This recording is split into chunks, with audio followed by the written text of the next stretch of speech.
హరి ఓం. ప్రియాత్మస్వరూపులారా, నీతి శాస్త్రంలో ఒక శ్లోకం ఉంటుందండి. దాన్ని ముందటి వీడియోలో ఇచ్చాను, అప్లోడ్ చేస్తాను. కుదేశం, కురాష్ట్రం, కురాజ్యం దీన్ని వదిలేయాలి అని చెప్పబడుతుంది. దానికి అనువర్తిస్తూ ఒక చిన్ననాడు చదువుకున్న చందమామ కథని కూడా షూట్ చేశాను. అది మీకు అప్లోడ్ చేసి మీ పరిశీలనకి సమర్పిస్తాను. నిజానికి ఏమిటి కుదేశం, కురాష్ట్రం, కురాజ్యం? ఎడారులు ఉండడమా? అగ్నిపర్వతాలు ఉండడమా? పండే భూమి గాక చౌడు భూమి ఉండడమా? ఏమిటి? అవేవి కాదండి. మంచి ప్రజలు, మానవత్వం ఉన్న ప్రజలు ఉండడం మంచి రాజ్యం. అనైతికత, అవినీతి పరులు, దోపిడీ మనస్తత్వం ఉన్నవాళ్ళు, కుళ్ళు కుతంత్రాలు ఉన్నవాళ్ళు ఉండిన దేశం కుదేశం. దీన్ని అనువర్తిస్తూనే నేను మీకు కథ అప్లోడ్ చేస్తాను తర్వాత వీడియోలో. అంటే ఒక జాతి యొక్క ఆలోచన సరళిని ప్రభావపరిస్తే అది మంచి దేశమైనా అవుతుంది, లేదా చెడ్డ దేశమైనా అవుతుంది. ఒకప్పుడు వేద వాంగ్మయము, సంస్కృతి, చాలా దేశాల్లో వాళ్ళవైనటువంటి వాళ్ళ నమ్మకాలతో కూడిన వాళ్ళ మత గ్రంథాలు ప్రజల్ని ఒక నమ్మకాలు బలపరిచి ధర్మ మార్గంలో నడిపించేవి. ఎందుకంటే ఎల్లప్పుడూ చట్టం కాపాడలేదు, చట్టం గమనించలేదు కూడాను. ప్రతి వాడిని ఏ తప్పు చేయకుండా కట్టడి చేయలేదు కూడాను. నమ్మకాలు కట్టడి చేస్తాయి.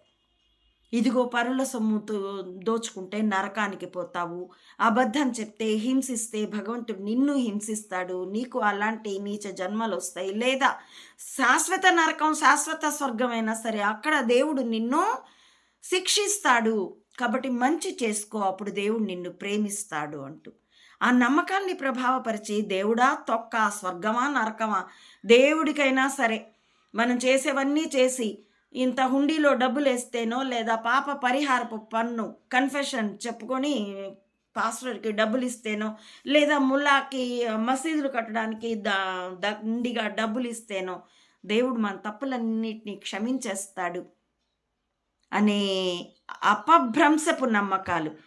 దేవుడికి నువ్వు లంచం ఇస్తే దేవుడు నిన్ను క్షమించేసేటట్లయితే మరి నువ్వు చేసిన నేరంతో బాధితులైన వాళ్ళకి దేవుడు ఎలా న్యాయం చేస్తాడు? నువ్వు ఇచ్చిన సొమ్ము వాళ్ళకి ఇస్తాడా?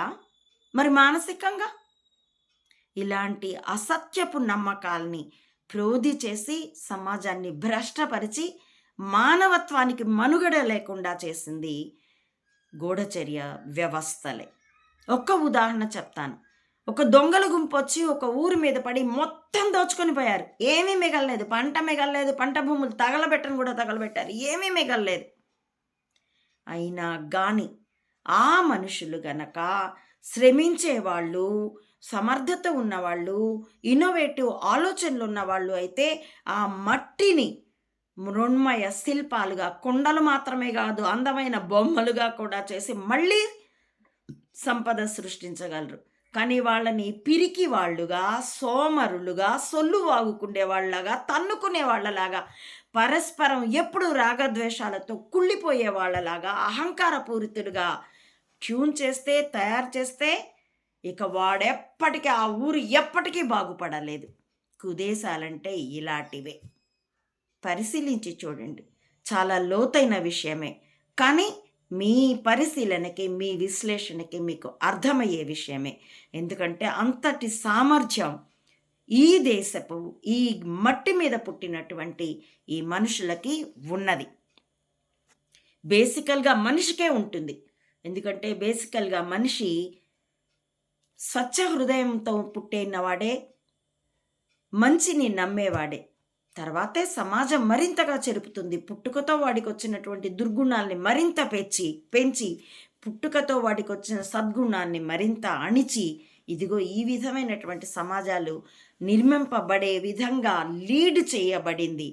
ఆ గూఢచర్యాన్ని బద్దలు కొట్టి ఇప్పటికైనా అంతశ్చేతన ఏం చెప్తుందో అది తెలుసుకుంటూ దాని ప్రకారం సమాజం నడిస్తే ఎవరు ఎంత ధ్వంసం చేసినా తిరిగి వర్షం వస్తే గడ్డి గింజలు మళ్ళీ వెంటనే మొలకెత్తినట్టు ఈ ప్రపంచం మొత్తం మానవ హృదయాల్లో మంచి మొలకెత్తుతుంది. మానవత్వం అనేటటువంటి వృక్షాలు పెను వృక్షాలుగా పెరుగుతాయి.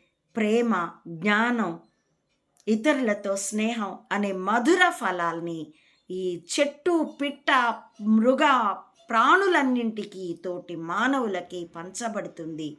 తిరిగి మళ్ళీ ఈ ప్రపంచం, ప్రకృతి చల్లగా ఉంటూ మానవ జీవితాలు కూడా ప్రశాంతంగా ఉండేటటువంటి కొద్దిపాటి స్వర్గమన్న తిరిగి పునరుద్ధరింపబడుతుంది అని బలంగా నమ్ముతున్నానండి. నా నమ్మకం సత్యం అవ్వాలని ఈశ్వరుణ్ణి ప్రార్థిస్తున్నాను.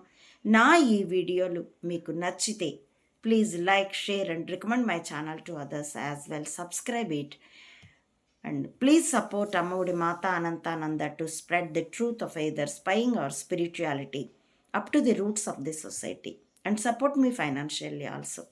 Thank you for watching.